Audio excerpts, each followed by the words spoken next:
So guys, kayo gimi karon nga mga tumig SRP sa lantaw kay nami dinner dito together with our visitors.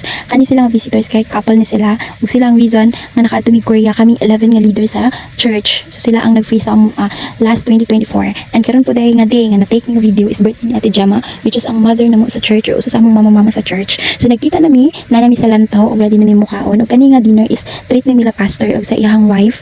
Kay karon kana nga day is mubalik na sila og Korea sa nag-dinner mi sa lantaw ug sila ang nag-choose na nga ilaming i-treat. And after sa among kaon is naglakaw-lakaw rami dito para mahilisan and nag-message sad sa mga sina pastor ug si Samunim and very happy kayo mi nga happy pud sila kung giun sa namo sila pag-treat kay daghan na sila gilaagan.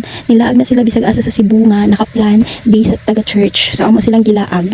Ay so kana nga time nag-message sila and after sa message naghatag sila gifts and then suddenly nag-uwan na siya.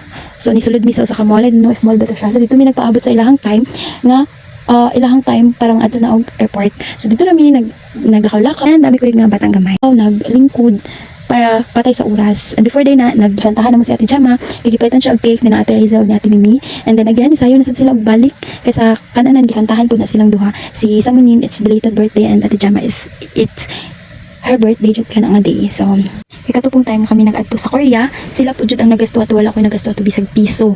So bisag sa ticket, sa laag dito sa Korea, sa pasalubong, wala mi nagasto ato. Kay naay mga churches nga naghatag sa mua para palit og pasalubong, para laag, as in very blessed jud mi katong nag-adto mi Korea.